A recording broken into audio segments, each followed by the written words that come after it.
Morale, religion, yoga. Spiritualité et moralité.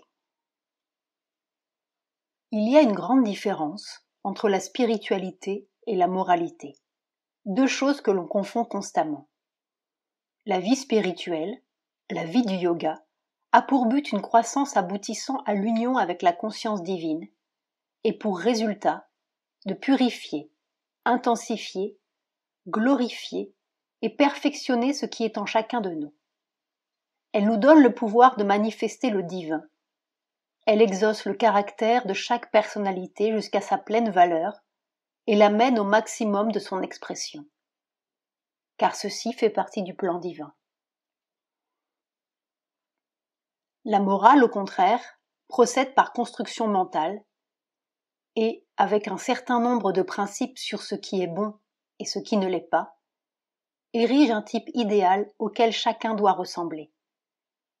Cet idéal moral diffère en ses constituants et en son ensemble, suivant les temps et les lieux. Et cependant, il se proclame toujours unique en son genre, un absolu catégorique. Il n'en admet aucun autre en dehors de lui. Il ne tolère même pas de variation au-dedans de lui-même. Tous les hommes doivent être fondus dans le moule unique d'un seul idéal. Tous doivent être faits semblables, uniformément et sans exception. C'est parce que la morale est de par sa nature même si rigide et irréelle, qu'elle est, dans son principe et son action, le contraire de la vie spirituelle. Il est vrai que la vie spirituelle révèle l'essence unique en tous, mais elle en dévoile aussi la diversité infinie. Elle travaille à la diversité dans l'unité et à la perfection dans cette diversité. La morale érige un modèle artificiel, contraire à la variété de la vie et à la liberté de l'esprit. Faisant une création mentale fixe et limitée, elle demande à tous de s'y conformer. Tous doivent travailler à acquérir les mêmes qualités et la même nature idéale. La morale n'est pas divine et ne vient pas du divin. Elle est faite par l'homme et n'est qu'humaine. Elle établit à sa base une division rigide entre le bien et le mal, mais c'est une notion arbitraire. Elle prend des choses relatives et veut les imposer comme des absolus. Mais ce bien et ce mal diffèrent avec les climats, les époques, les pays. Certaines notions morales vont jusqu'à affirmer qu'il y a de bons désirs et de mauvais désirs et demandent que l'on rejette les uns et accepte les autres. Mais la vie spirituelle implique le rejet de tout désir. Sa loi est d'écarter de soi tous les mouvements susceptibles d'éloigner du divin. On doit les repousser, non parce qu'ils sont mauvais en eux-mêmes, car ils peuvent être bons pour un autre homme et dans une autre sphère, mais parce qu'ils font partie des impulsions, des forces ignorantes et non illuminées qui se tiennent au travers du chemin menant vers le divin. Tous les désirs, bons ou mauvais, appartiennent à cette catégorie, car le désir quel qu'il soit provient d'un vital obscur et ignorant. D'autre part, on doit accepter tous les mouvements qui rapprochent du divin. On les accepte, non parce qu'ils sont bons en eux-mêmes, mais parce qu'ils mènent vers le divin. Acceptez donc tout ce qui vous conduit au divin, rejetez tout ce qui vous en éloigne. Mais ne dites pas « ceci est bien et cela est mal » et n'essayez pas d'imposer votre point de vue aux autres, car le chemin des autres peut être très différent du vôtre. Et même ce que vous appelez mauvais est très souvent tout à fait excellent pour votre voisin qui ne s'efforce pas de réaliser la vie divine.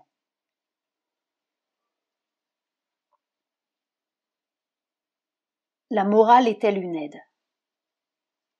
Douce mère, est-ce que la morale ne nous a pas aidés à augmenter notre conscience? Cela dépend des gens. Il y a des gens que cela aide, il y a des gens que cela n'aide pas du tout.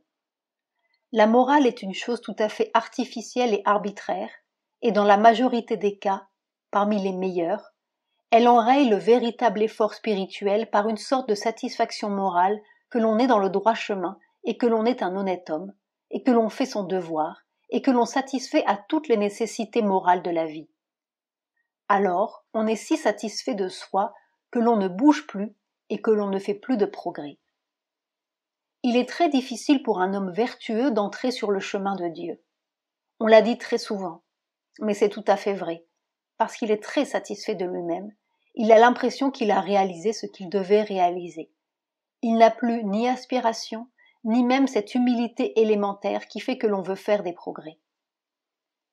N'est-ce pas, celui que l'on appelle ici homme sattvique, généralement il est assis très confortablement dans sa vertu et ne pense jamais à en sortir. Alors cela vous met à des millions de lieues de la réalisation divine. Ce qui aide, jusqu'à ce que l'on ait trouvé la lumière intérieure, c'est de se faire à soi-même un certain nombre de règles qui, naturellement, ne doivent pas être tout à fait rigides et fixes, mais qui doivent être assez précises pour s'empêcher de sortir complètement du droit chemin ou de faire des erreurs irréparables. Des erreurs dont on subit la conséquence toute sa vie. Pour cela, il est bon d'ériger en soi un certain nombre de principes, mais qui doivent être pour chacun en accord avec sa nature. Si vous adoptez une règle sociale, collective, vous vous mettez immédiatement dans l'esclavage de cette règle sociale, et alors cela vous empêche presque radicalement de faire un effort de transformation. Servir l'humanité. Pourquoi voulez-vous servir l'humanité? Quelle est votre idée? C'est de l'ambition? C'est pour devenir un grand homme parmi les hommes? C'est difficile à comprendre, je vois bien. Le divin est partout, donc si l'on sert l'humanité, on sert le divin? C'est merveilleux. La chose la plus claire dans cette affaire, c'est de dire « le divin est en moi ». Si je me sers moi-même, je sers aussi le divin. En effet, le divin est partout. Le divin fera sa propre affaire très bien sans vous. Je vois bien que vous ne comprenez pas. Mais vraiment, si vous compreniez que le divin est là, en toute chose, de quoi vous mêlez-vous de servir l'humanité? Pour servir l'humanité, il faut que vous sachiez mieux que le divin ce qu'il faut faire pour elle. Savez-vous mieux que le divin comment servir? Le divin est partout. Oui, les choses n'ont pas l'air d'être divines. Pour moi, je ne vois qu'une solution. Si vous voulez aider l'humanité, il n'y a qu'une chose à faire. C'est de vous prendre aussi totalement que possible et de vous offrir au divin. Voilà la solution. Parce que comme cela, au moins, la réalité matérielle que vous représentez pourra ressembler un peu plus au divin. On dit que le divin est en toute chose. Pourquoi les choses ne changent-elles pas? Parce que le divin n'obtient pas de réponse. Toute chose ne répond pas au divin. Il faut chercher au fond de la conscience pour le voir. Qu'est-ce que vous voulez faire pour servir l'humanité? Donner à manger aux pauvres? Vous pouvez en nourrir des millions. Ce ne sera pas une solution. Le problème restera le même. Donner des conditions nouvelles et meilleures à l'humanité? Le divin est en elle. Comment se fait-il que cela ne change pas? Le divin doit savoir mieux que vous les conditions de l'humanité. Qu'est-ce que vous êtes? Vous ne représentez qu'une petite quantité de conscience et une petite quantité de matière. C'est cela que vous appelez moi. Si vous voulez aider l'humanité, le monde ou l'univers, la seule chose à faire est que cette petite quantité-là soit entièrement donnée au divin. Pourquoi le monde n'est-il pas divin? Il est clair que le monde n'est pas en ordre. Alors la seule solution au problème est de donner ce qui vous appartient. Donnez-le totalement, entièrement au divin. Pas seulement pour vous-même, mais pour l'humanité, pour l'univers. Il n'y a pas de meilleure solution. Comment voulez-vous aider l'humanité? Vous ne savez même pas ce qu'il lui faut. Peut-être savez-vous encore beaucoup moins quelle puissance vous servez. Comment pouvez-vous changer quelque chose sans justement avoir changé vous-même? En tout cas, vous n'êtes pas assez puissant pour le faire. Comment voulez-vous aider un autre si vous n'avez pas une conscience plus haute que lui? C'est une idée tellement enfantine. Ce sont les enfants qui disent « J'ouvre un dortoir, je vais construire une crèche, offrir de la soupe aux pauvres, prêcher une connaissance, répandre une religion. » C'est seulement parce que vous considérez que vous êtes meilleur que les autres, que vous savez mieux qu'eux ce qu'ils doivent être ou faire. Voilà ce qu'est servir l'humanité. Vous voulez continuer tout cela? Cela n'a pas changé grand-chose. ce n'est pas pour aider l'humanité qu'on ouvre un hôpital ou une école. Vous pouvez ouvrir des millions d'hôpitaux. Cela n'empêchera pas les gens d'être malades. Au contraire, ils auront toute facilité et tout encouragement pour tomber malades. On est pétri d'idées de ce genre. Cela met votre conscience à l'aise. Je suis venu au monde, je dois aider les autres. On se dit, comme je suis désintéressé, je vais aider l'humanité. Tout cela n'est rien que de l'égoïsme. En fait, la première humanité qui vous concerne, c'est vous-même. Vous voulez atténuer la souffrance, mais à moins que vous ne puissiez changer la capacité de souffrir en une certitude d'être heureux, le monde ne changera pas. Ce sera toujours pareil, on tourne en rond.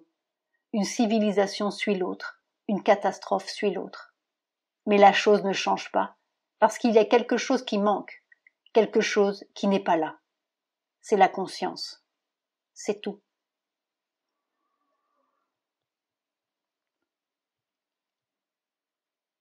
La religion. La religion appartient au mental supérieur de l'humanité.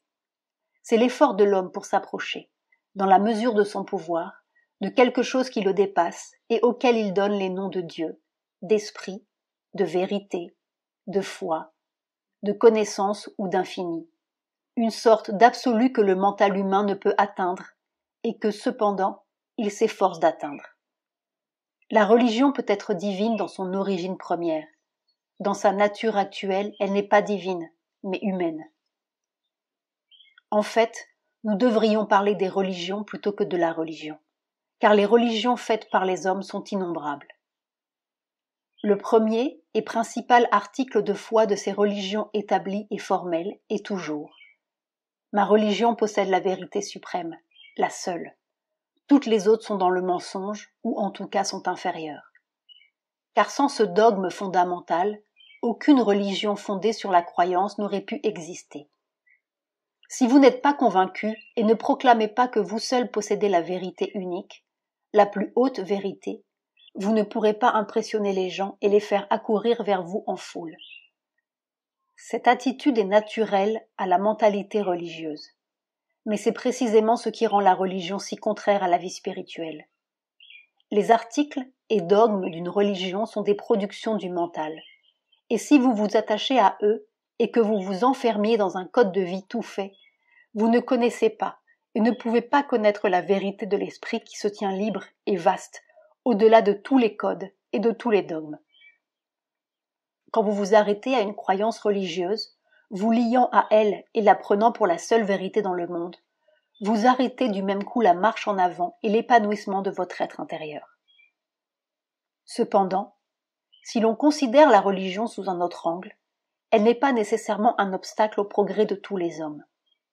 Si on la regarde comme l'une des plus hautes activités de l'humanité, et si l'on peut y voir les aspirations des hommes, sans pour cela ignorer l'imperfection de tout ce qui est de fabrication humaine, elle peut bien prendre sa place parmi les choses qui aident à s'approcher de la vie spirituelle. En prenant la religion de façon sérieuse et attentive, on peut découvrir la vérité qui s'y trouve, l'aspiration qui est cachée derrière les formes, l'inspiration divine qui était à son origine et a subi tant de déformations par le fait de l'intervention, l'interprétation et l'organisation humaine. Et, avec une position mentale appropriée, on peut faire que la religion, même telle qu'elle est, jette de la lumière sur le chemin et serve comme une aide dans l'effort spirituel.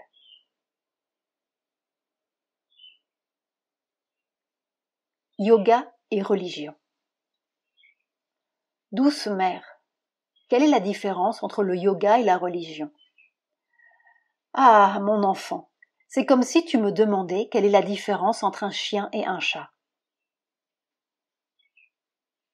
Imagine quelqu'un qui, d'une façon quelconque, a entendu parler de quelque chose comme le divin, ou qui a un sentiment personnel qu'il y a quelque chose comme cela, et qui se met à faire des efforts de tout genre, des efforts de volonté, des efforts de discipline, des efforts de concentration, toutes sortes d'efforts pour trouver ce divin, pour découvrir ce que c'est, pour en prendre connaissance et pour s'unir à lui. Alors cette personne fait un yoga. Maintenant, si cette personne a noté tous les procédés qu'elle a employés et qu'elle construise un système fixe, et que tout ce qu'elle a découvert, elle l'érige en loi absolue. Par exemple, elle dit « Le divin est comme ceci, pour trouver le divin il faut faire comme cela, tel geste, telle attitude, telle cérémonie, et il faut que vous admettiez que c'est cela, la vérité. Que vous disiez « Je reconnais que cela, c'est la vérité, et j'adhère pleinement à cela, et votre méthode est la seule bonne, la seule qui existe. » Si tout cela est écrit, organisé, arrangé en loi et en cérémonie fixe, cela devient une religion.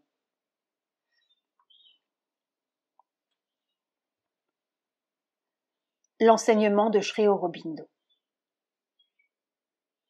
Beaucoup de gens disent que l'enseignement de Sri Aurobindo est une religion nouvelle. Est-ce que toi tu dirais que c'est une religion ?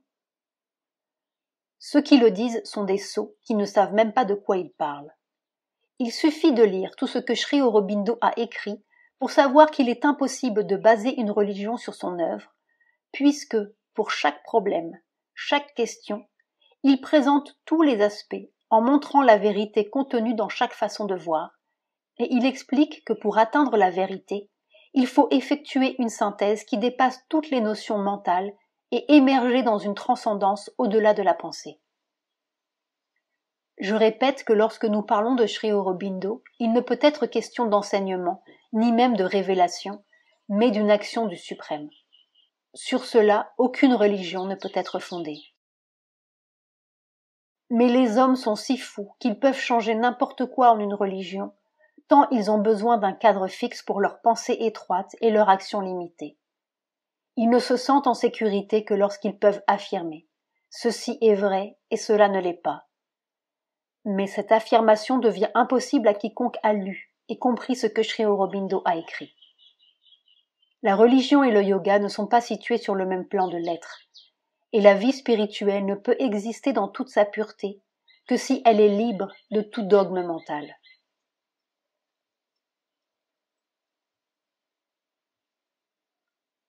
Pour faire le yoga. N'est-ce pas, on peut avoir une très bonne volonté, une vie orientée vers une réalisation divine, en tout cas une sorte de consécration plus ou moins superficielle à une action divine, et ne pas faire le yoga. Faire le yoga de Sri Aurobindo, c'est vouloir se transformer intégralement. C'est avoir un but unique dans la vie. C'est que tout le reste n'existe plus.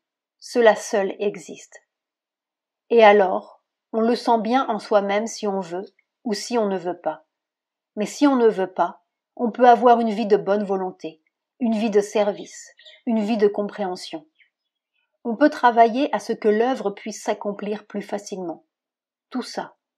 On peut faire beaucoup de choses. Mais entre ça et faire le yoga, il y a une grande différence. Et pour faire le yoga, il faut le vouloir consciemment. Il faut savoir ce que c'est d'abord. Il faut savoir ce que c'est.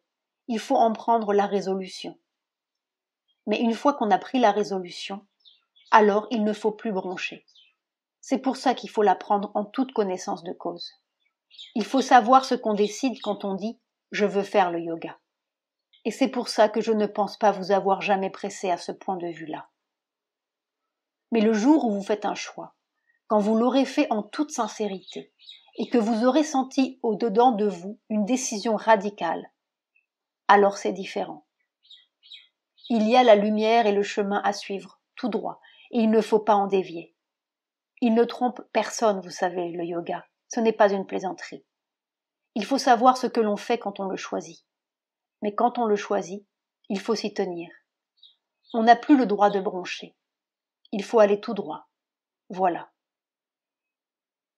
Faire le yoga, ce yoga de transformation qui est de toute chose la plus ardue, c'est seulement si on sent qu'on est venu ici pour ça.